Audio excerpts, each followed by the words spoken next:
Greetings, people of Earth. It is I, Ruby Ravel, the angelic ambassadress from the planet Uranus, here to talk to you today about the conjunction of my homeworld with the Sun, that centre of your puny solar system, and how I'm here to throw it into liberty and chaos. Because very often the only way we can break away from our entrenched attitudes and attachments and to achieve that liberation is for a nice little bit of chaos to come along, to flap its angelic wings at us and send everything up into a state of fertile upheaval.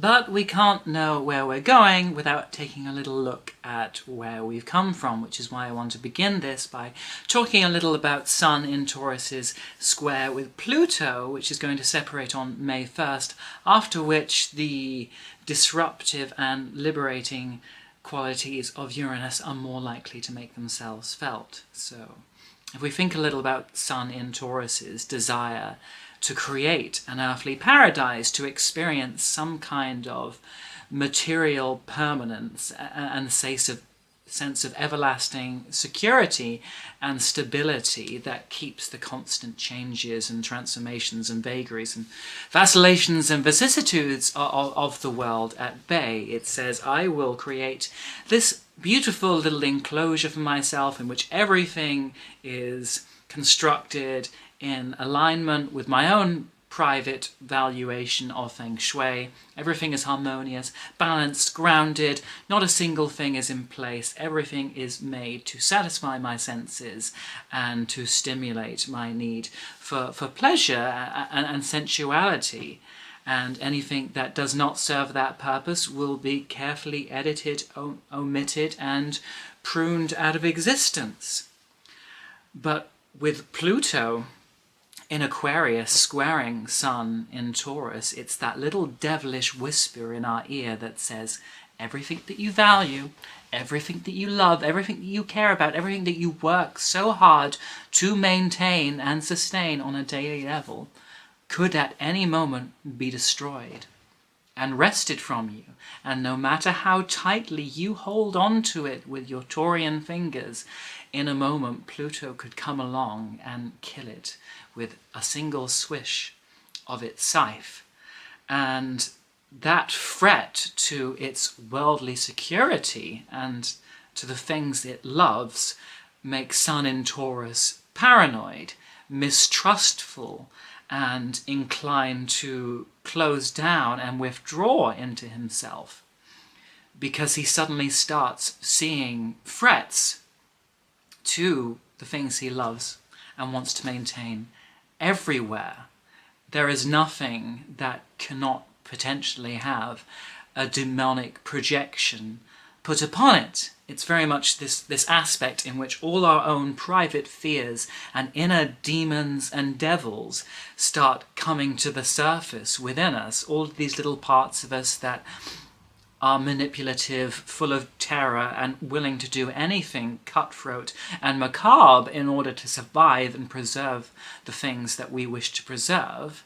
Our awareness of that also makes us realize that those reptilian functions are also carrying on in everyone else around us. So if we can't trust ourselves, if we feel that our own basic instincts are in some way bestial, villainous, and corrupt, how can we trust anyone else when we know that bestiality and corruption exists within them to an equal degree? So if Taurus is there trying to preserve his garden, this is the point at which he builds high walls around it, in which he builds a big enclosure over the entire garden itself, so that not even the sun can shine in, so that no one can see anything that he's growing, that he's cultivating, and potentially manipulate it in such a way that he comes out as a devil to the rest of the world. He builds barbed wire around it, he wrecks turrets and machine guns and pays creates robotic bodyguards to keep a watch for him. He can't pay actual bodyguards, because who's to say they won't betray him further down the line? So in this paranoid state, everything that he's trying to conceal from the world but all the demons he's seeking to prevent coming into his garden, and demons of his own that he's seeking to prevent going out into the world, leads to this pressure cooker feeling of mounting tension and containment, because it means that that balanced flow of life that Taurus is usually so in tune with no longer has anything else that it can have some kind of mutuality or reciprocity with to keep things going back and forth, instead of having this inhalation and exhalation in terms of our connections with the world and other people. It's almost like during the whole of the Sun square Pluto transit, we're just there holding our breath, because we're afraid that the moment we release it, that out-breath will be a hurricane containing all the repressed truths and fears and rage and fury that we have been containing within us, so that we can maintain that sense of being the sun in Taurus, who always likes to present this image of being composed, beautiful, well-ordered, carefree and easygoing, and not easily destabilized or upset by the things going on in the world, when actually at the moment it feels like Lucifer itself has suddenly taken its own body hostage and is holding it at gunpoint, saying, "You better be very careful, bitch, because at any moment this gun might go off, and you don't want to know what happens when it does." So there's this great compulsion to need to obsessively control oneself. Instead of permitting our sun to shine, Pluto says it's much safer if you keep yourself in the darkness. And yet, that feeling of being trapped in one's own underworld with the worst and most horrifying aspects of oneself, after a while we go, is it really worth it? Is it really worth living in this constant tension and fear just for the sake of maintaining security and stability? This situation doesn't feel very tenable. It doesn't feel very sustainable. At some point, this energy is going to need to be released, and the longer I hold it down, the more explosive and disruptive and calamitous it's likely to be once it actually gets released out into the world. And while we begin that Pluto square transit thinking, we just need to keep everything locked down, keep our own demons in, stop anyone else's from coming in as well, we reach a point where we think, well, maybe it would just be better if everything did just explode and get out in the open. Then I wouldn't be having to live inside my own self as like a private concentration camp. Almost anything is better just than this constant living in tension of never being able to let down one's guard. And that's when the conjunction with Uranus comes along to rectify this. It can see this big enclosure, this blacked out dome that we've built over our garden. And with one swift thunderbolt, Uranus comes along and savagely rips it open, so that everything that we've been trying to contain and lock down all suddenly bursts out into the world. And Uranus values and likes almost all of the things that Pluto does not, whereas Pluto would rather deception and concealment and keeping things in hiding for the sake of its own survival. Uranus doesn't really identify with the survival of the body. In fact, Uranus in an earth sign wants us to be less attached to the things of the earth. It doesn't want our choices in this world to be governed by obsessions with materiality, with money, with work, with jobs, with stability, with relationships that are socially harmonious but not actually fulfilling us on a deeper spiritual level, and which we maintain simply to keep our lives more peaceably structured. Uranus doesn't value any of these things, and he sees attachment to them as being a weakness that constrains and starves the soul from reaching its full potential. And if it feels that we are holding too tightly onto those things, that's when he comes along and sends thunderbolts straight to our fingers, so that we are sent flying up into the air. It's like, you can't stay peaceably grounded now that I've given you wings and forced you to fly, and sent everything up in these heaps and clouds of rubble burst and smoke. It's saying, the more you try and hold on to the things in life that you are afraid of being destroyed, the more you are destroying and suffocating him in the process. I am here as a god of wind, of the sky, to be this hurricane, breathing life back into you when you have been too busy holding on to that breath, thinking that it's the only thing that's going to keep you alive. I am telling you that there are things in life that are more important than mere material survival and stability. I'm here to tell you that truth, authenticity, ethics and personal nobility are the things that really matter, and all the violence and upheaval and chaos in the world is worth enduring if we know that we have not been true solely to our animal appetites and fear of surviving, but if we've been true to the higher purpose of our spirit and why it's chosen to incarnate on this planet at all. And obviously that's a lot of tension to contain when we have two parts of us that are pulling in very different directions. But once that Pluto separates, it's very easy for Uranus to get the upper hand and say, right now I would rather radical honesty, radical authenticity and radical truth than all of this creeping and skulking and planning and plotting just for the sake of keeping things as they are. I'm not here to keep things as they are. I am here to bring you a new dawn of truth, to offer you regeneration and renewal, to cast out all those stagnant waters of the self that you have been holding on to you, and to bring you a fresh brand of Promethean fire that I have brought down from the heavens to offer you illumination and to bring you out into the light after this long period of feeling like you are compelled to remain within the darkness. I think how we respond to this Uranian conjunction, whether we enjoy it or whether it feels like a period of unwanted terror and revolt, does depend whether at the moment we are very attached and fixated on maintaining and keeping everything the same, or whether there is a part of us that actually either secretly or overtly wishes that things would change, wishes that there would be some kind of shake-up that would release us from the onus of being stuck in our own routines, of being stuck in enclosures and prison walls of our own making, and which would actually rather some of these things collapse or be suddenly catapulted into the sky by a hurricane or earthquake, rather than just having to carry on mind-numbingly going through the same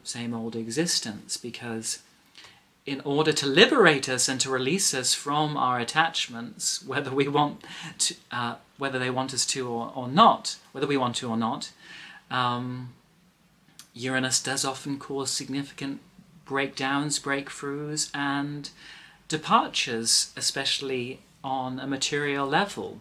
It may be at this moment where, if a job is restricting us, if the stress and pain and unpleasantness that is bringing us is outweighing any of the comfort or pleasure that it's bringing us, that we may reach a point where that job ends and we have to go out into the world and seek something that aligns more with ourselves and our need for personal autonomy and independence. Likewise, this being a Venusian sign, this often plays out in relationships, and if following the dictates of Pluto, we have been holding back from speaking or expressing our truth in our personal relationships for the sake of diplomacy and peacekeeping and keeping everything nice and neat and just focusing on mundane things, while the big agonies that are going on inside within us remain unexpressed, Uranus is going to say no. Being truthful in my relationships and connections is more important than just keeping them as they are. And if expressing my truth, if expressing my need for greater freedom and autonomy and self-expression within these relationships leads to those relationships being destroyed, whether temporarily or permanently, I am willing to face that, because to me, authenticity in love and my personal connections is more important than holding on to something just for the sake of a stable connection, even if doing so is causing me to suppress myself and actually killing me slowly or very quickly on the inside. The release and emancipation of all of this pent-up energy of the self can definitely be overwhelming and sometimes overtaxing to our nervous systems, like being hit by a sudden jolt of electricity. But other times it can also be a revivification. It can remind us of who we are, what our deeper calling in life is, what we feel our sun looks like when we truly allow it to shine without fear, because it is true that our obsession with material security and stability can mean that in that Venusian way we are ever willing to compromise and lessen and reduce ourselves for the sake of maintaining that balance of feeling that we are solidly rooted and anchored in the world. And that need for balance can often cause balance to be lost, where commitment to material and bodily security can override our commitment to our higher spiritual security and need to express our truth in the world. And feeling like we are once again in touch with that truth, that we've had this opportunity to replenish ourselves with those Aquarian waters and really feel who we are and why we're here, that can be tremendously exciting. And because the sun is associated with creative, personal and artistic expression in that Apollonian way, this can often be a very artistic breakthrough where suddenly we feel like putting pen to paper again, we feel like writing poetry, writing stories, making paintings, making new epic prog rock songs, anything that we feel is a true, genuine expression of the self that we are doing because it fulfills us on a deeper existential level, rather than just being something that we do because it pays the bills and gets us social validation. We will feel that call to say, yes, I am doing this because it aligns with my higher nature, not just because it makes the people out there in the world respect me and validate me more. That doesn't matter. That doesn't matter. What matters is showing respect to my higher self and being in alignment with my earthly mission, even if that means acting in an eccentric, disruptive and occasionally explosive and erratic way. So Sun conjunct Uranus is here to give us freedom, and yet the fact is very often we don't want freedom. We would rather remain in that Garden of Eden that we've constructed, even if it's become less of a paradise and more of a swamp, overgrown, untended to, with the light shut out. At least we know where we are in that garden. We've committed so much of our lives to it. So when Uranus comes along and says, leave your Garden of Eden, even if it's become a hell, and wander out into the land of Nod, we might not necessarily want to. We might think we would rather just stay as we are and grieve for what we've lost. Because we might go wandering and just feel that what we want more than anything is to find a garden that is exactly the same as the one that we've left. Whereas some of us who are more in tune with the need for change may feel it exciting. We may feel that after this prolonged period of being imprisoned and contained, that it's nice to be feeling like we're on the move again. And even if life feels a bit more dangerous and less protected, that we feel more open and exposed, more life can also come in. There is a deeper engagement that is actually going on. We are no longer just living safely, but willing to live radically and recklessly, because that is how the sun shines. Once it's cleared away all those thunderclouds and is proud of shining, and shining alone if it has to, rather than always enreathing itself with stratus and cumulus clouds to make other people feel better because they are afraid of the full power of that light. Anyway, I hope you enjoyed that and it was helpful to you. Definitely one of the aspects that every year is reliably a big turning point in some way. It seldom passes with little events occurring. But if you need any counsel through that tough Uranian upheaval, you can contact me via email at thestarsunraveled@outlook.com. My Instagram is Astrology in Underwear. You can support me on Patreon at www.patreon.com/thestarsunraveled, where occasionally I am able to offer people early access to my videos. And please like, share and subscribe this video, and I always enjoy hearing from you in the comments section if you want to talk about how any of these aspects are being experienced in your own life. Alright, I've got to get back to my home world now. The UFO is picking me up any moment. I don't want to leave them waiting. Time may be an illusion, but still we like to pretend that it exists sometimes just for yucks. Bye!